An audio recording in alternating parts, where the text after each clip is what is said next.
There's my Korean is like really bad. I want to tell you a story that's humorous before I read the scripture. It's an old joke, but it fits our context. So 3 guys got cast away on a desert island, and they were digging around, looking for something to sustain themselves in this environment, and they come upon an old lamp. And when they start to rub it to clean it up, a genie comes out. And the genie says, I'll give each of you one wish. The first guy immediately says, I wish I was home. And he disappears. And the second guy says, I wish I was home. And he disappears. And the third guy says, gee, now I'm lonely. I wish I had my friends back. That story is like what I'm about to read you in 2 ways. One is it's about 3 guys, and the other is the third guy makes bad use of his resources. So with that in mind, I'm going to read to you Matthew chapter 25, verses 14 to 30. I asked Pastor Terry, what Bible shall I use? He said, New Living Translation. So that's what this is from. And if you're using a different one, it's the same story. So the kingdom of heaven can be illustrated by the story of a man going on a long trip.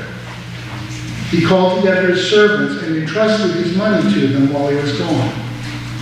He gave 5 bags of silver to one, 2 bags of silver to another, and 1 bag of silver to the last, dividing it in proportion to their abilities.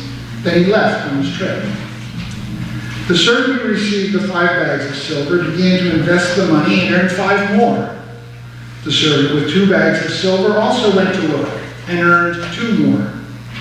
But the servant who received the 1 bag of silver dug a hole in the ground and hid the master's money.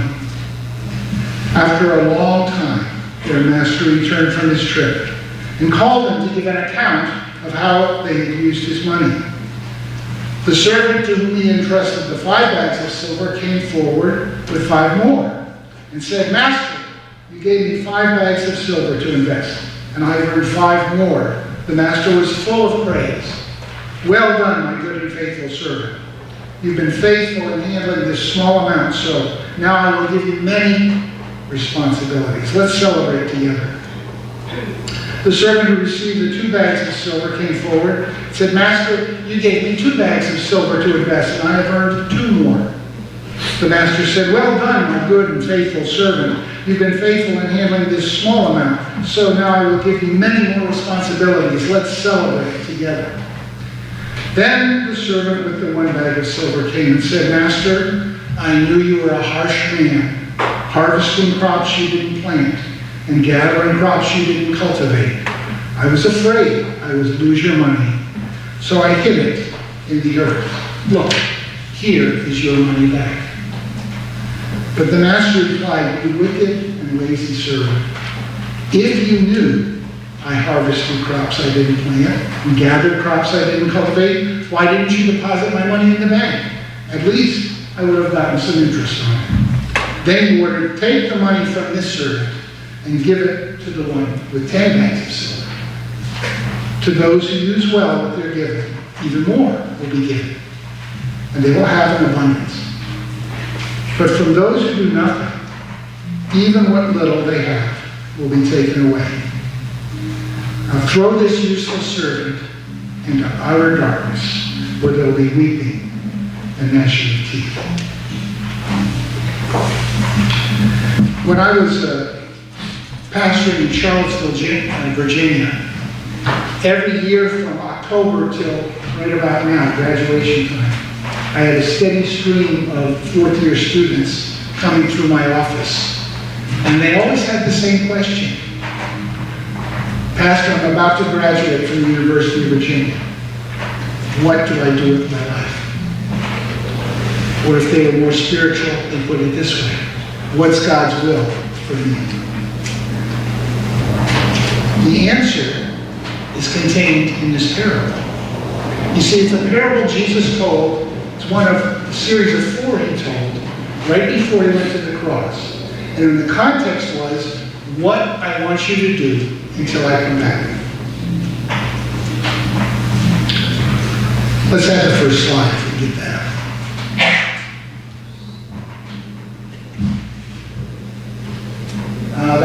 That's the title, next one.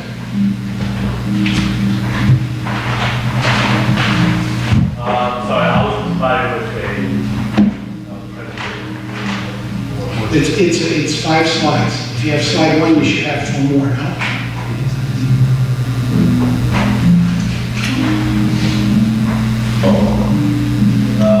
I guess yeah, weren't nobody quoted the slides. Okay. Did you send an email? Yeah, there's a PowerPoint attached to the email that had 5 slides. It's okay, guys. Let it go. How about when we get to the video? Did somebody get the video, or are we going to get that too?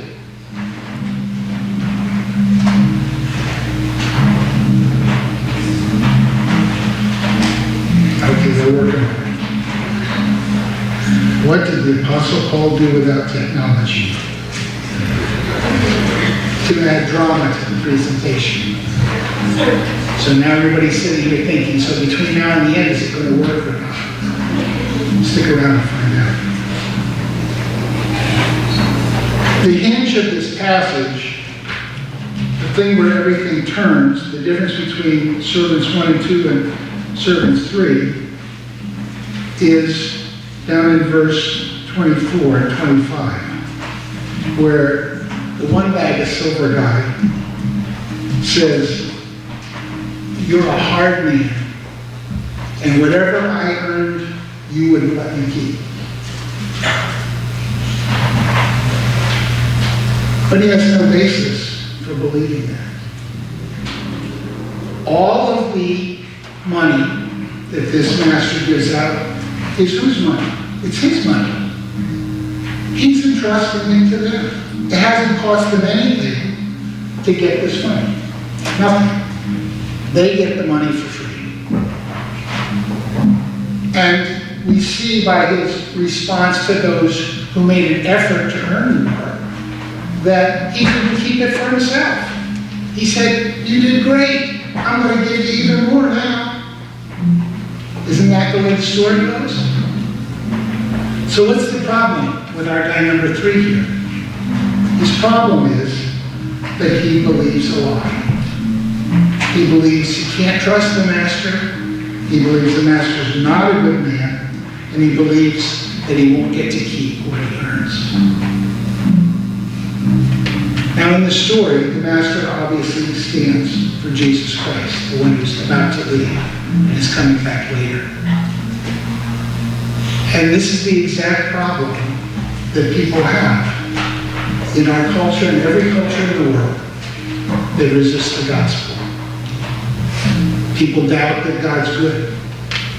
People doubt that he's on their side. The word is you can't trust God.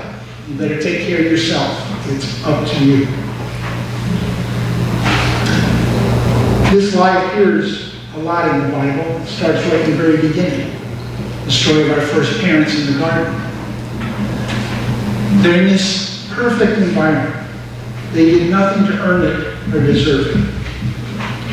Like Mindy's prayer this morning, he said, "Thank you, God, for all that we have that we did nothing to deserve."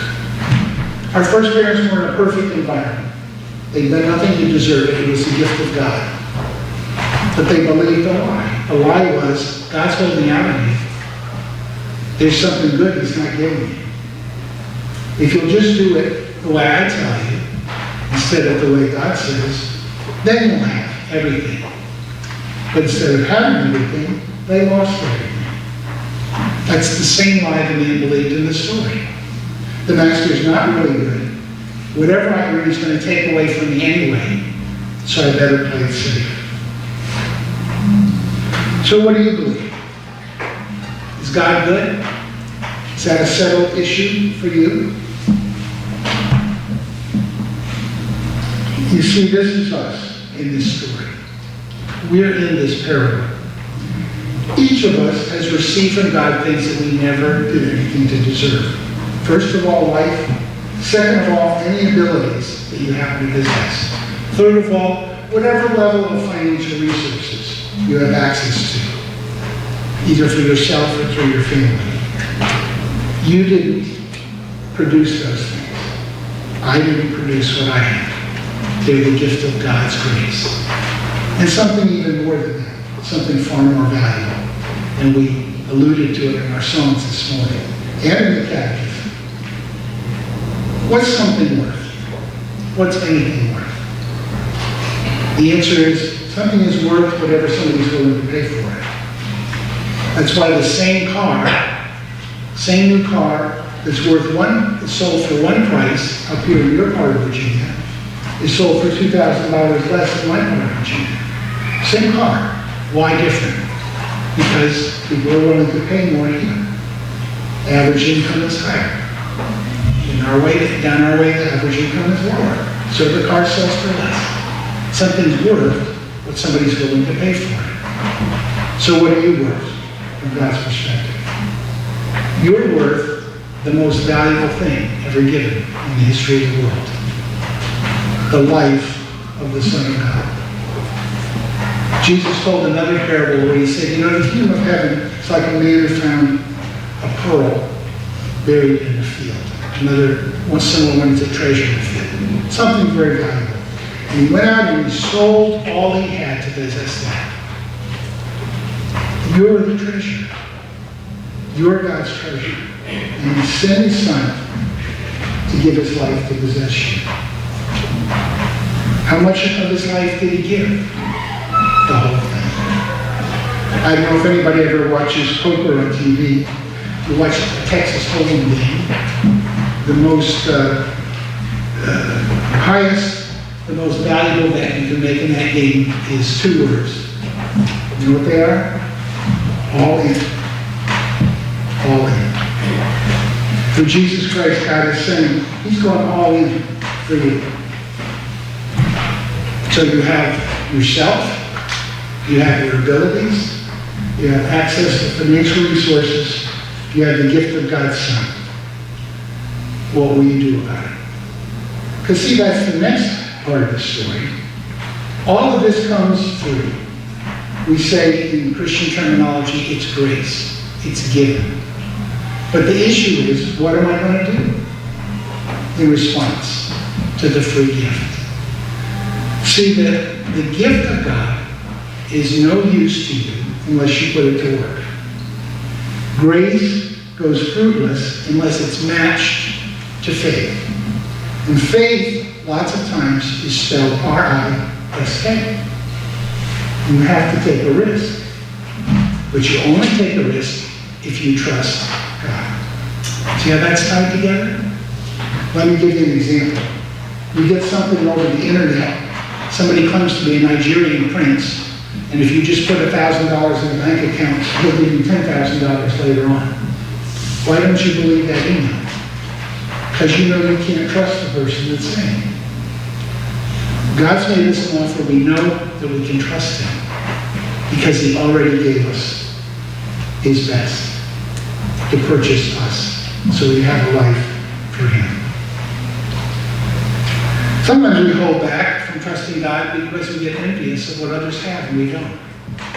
It could have been the case in this story. Hey, this one guy got 5, one got 2, one got 1. But please notice, the master doesn't judge any of them based on what they received. He judges them based on what they did with what they had. So it doesn't matter if you have a lot or a little. It's what did you do with it. Do we have a video?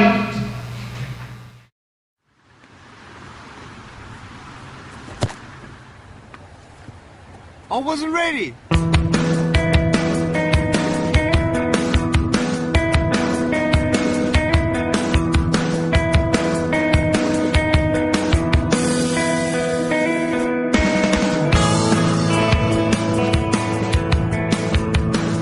I have no arms and no legs, but I'm very thankful that I have my little chicken drumstick here. People freak out when they see me for the first time. It's so cool. I was at a water slide all by myself. Everyone obviously at the bottom of the slide is looking up and waiting for other people to come down, and here I come and they're freaking out. They're like, You know, like this. And I was so tempted to look at myself and go, what happened? You know? And there were times where I sort of looked at my life and thinking, well, I can't do this and I can't do that. And you keep on concentrating on the things that you wish you had or the things that you wish you didn't have. And you sort of forget what you do have. And there's no point, I believe, in my life where I wish I had arms and legs, I wish I had arms and legs, I wish I had arms and legs, because wishing won't help. But what I've seen in life are just a couple key principles, and the first thing that I've seen is to be thankful. It's hard to be thankful, man. I tell you, when I was 8 years old, I sort of summed up my life and thought, I'm never going to get married, I'm not going to have a job, I'm not going to have a life of purpose. What kind of a husband am I going to be if I can't even hold my wife's hand? It's a lie to think that you're not good enough. It's a lie to think that you're not worth anything.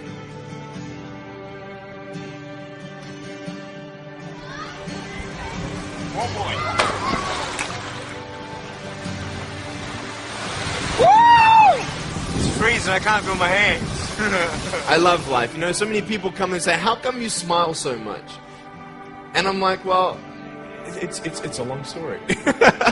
But it's very simple at the same time. You see, it's very hard to smile sometimes in life. There are things that happen that you don't know and you don't understand, and you don't know if you're going to get through it. You know, you go through your storms in life and you don't know how long this storm is going to be.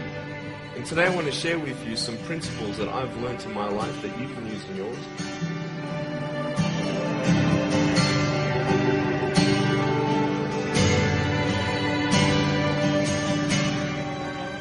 Being patient is beautiful. I tell you, it's the hardest thing. But I realize I may not have hands to hold my wife's hand. But when the time comes, I'll be able to hold her heart. I don't need hands to hold her heart. You know, it is scary to know how many girls have eating disorders. It is scary to know how many people are just angry at life because of their situation at home and angry at others. It's scary to know how many people actually feel like they're worth nothing. Every single girl right here, right now, I want you to know that you are beautiful. You are gorgeous just the way you are. And you boys, you're the man. On this DVD, I share my experiences in life of how I've overcome challenges and seen a new, fresh perspective in life. To be thankful, to dream big, and to never give up.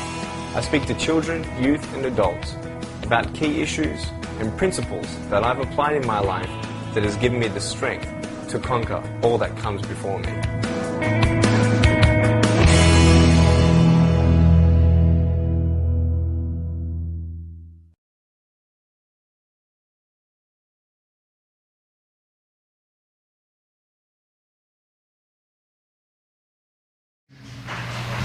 The video is about a man, his name's Nick Vujicic. Anybody ever hear of Nick Vujicic? A couple people have, yeah.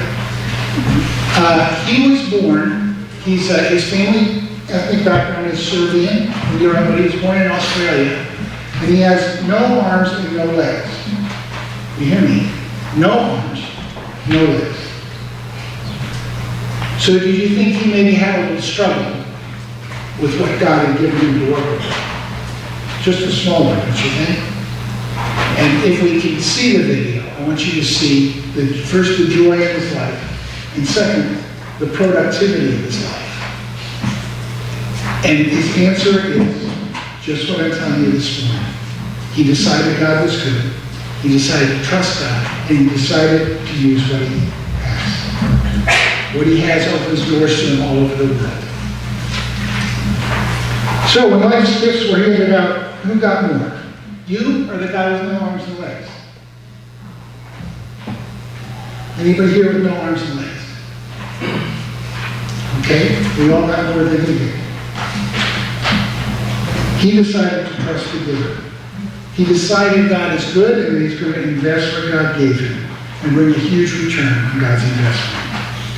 And he's not sad about it. You can do that too. Trust God's goodness who gave himself to you and watch how multiplication comes out of your life.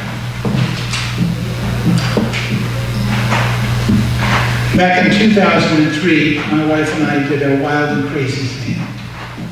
I resigned my pastorate, she sold her business, and we went by faith to be missionaries in Croatia, in Europe. My daughter Allison, who's here today, was in college at the time in VA. Her sister was in college at Colgate, New York State. If you add the cost of those two colleges per year together, it's a lot of money. And so we did what people would say was a foolish thing. We went off to no certain income with $2 in college. I'll let you know that not only did we have a fruitful 3 years in Croatia, but the process that started and the relationship that started are integral to what I'm doing now, to my ministry today. Also, just as a side benefit, both my daughters graduated without any student loan debt. So that's pretty good. How did that happen? Trust God, who's a good God, and you step in faith, and you watch the multiplication. See, the story tells us very clearly that playing it safe is not an option. That's what the third guy thought he was doing, playing it safe. I'll make the money, I'll stick it in the ground. At least it'll be there. No risk. Why did he decide to do that? Fear. Fear. Fear. Those UVA students who used to come to my office, it was okay, it was understandable that they weren't clear on what was next in their life. But the thing that was sad was the ones that were paralyzed with fear, afraid to try anything. Well, I understood them because I grew up in a family that was that way. In my family growing up, excellence was normal, and any mistake was criticized. Maybe some of you have a family like that. And so it teaches you to be very, very careful about making any mistakes. But that's not the lesson of the story, is it? The lesson of the story is you were given resources that weren't yours. You get to invest them and watch what happens. Only failing to play will cause you to fail. It's a little bit like taking SATs or any other multiple choice test. You know, sometimes people, as they're going through, if they don't know an answer on a test like that, they just leave it blank. Well, if you leave it blank, you're 100% guaranteed to get it wrong. If you guess, you might get it right. The only way to be sure to lose is to do nothing. When my wife was teaching English at the seminary in Croatia where we were, she had one of her students who was a great guy, but not a very good student. And so when he took multiple choice tests, he would use the Holy Spirit method. He would pray over the answers and mark the one that he felt would be right. And you can laugh, but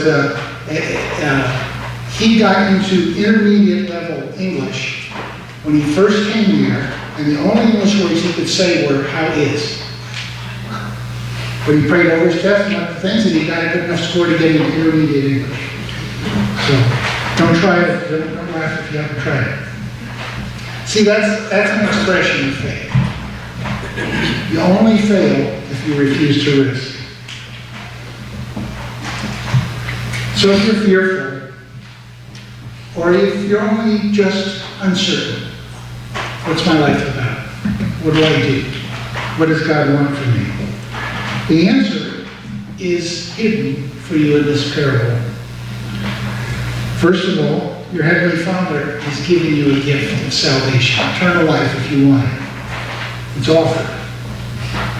Say yes. Then, your Father who's always good has given you other things. We mentioned them already. What's in your bag of money, to use the words of the story? Or like the Capital One commercial with Samuel Jackson, what's in your wallet? What's in your life wallet? Are you good with numbers? Are you good with words? Are you good with people? Maybe you're good with everything. You know, maybe you're the Renaissance man. And that's great. You know, you're one of the five bags of silver people with the most opportunities to succeed. But even those people can fail because they refuse to take the risk of faith. Oh, you'll meet people like that. Some of them are, even get their picture taken, they're celebrities. It's like their whole life is a beautiful BMW and they decided to leave it parked where everybody can see it from there, but it never goes anywhere or accomplishes anything. Don't live like that. Make the investment. Trust the good giver. Whatever God's given you, He trusts you to use it. It says in the story, He gave them this money based on what He knew their ability was. Whatever you've got, He's trusted you to use it. So use it. He invested in you. He gave His life. That means you can absolutely trust Him. If you never told Jesus, thank you for dying for me, I want to trust you, I invite you to do that today. Your life will change.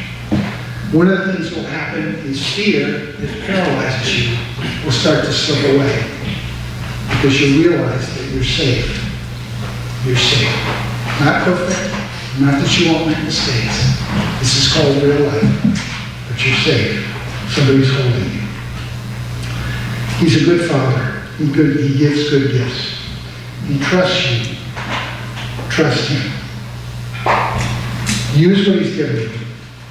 Watch Him multiply what your life produces. The only way to fail is not to try. Let's pray. Lord, I pray the eyes of every person here will be open to your goodness. The goodness that you've lavished on us in life, family, resources, and most of all in Jesus Christ. Lord, I pray that everyone today will say yes and trust you. Believe that you are the basis, that they are who you say they are, and that they can respond knowing that you've got them.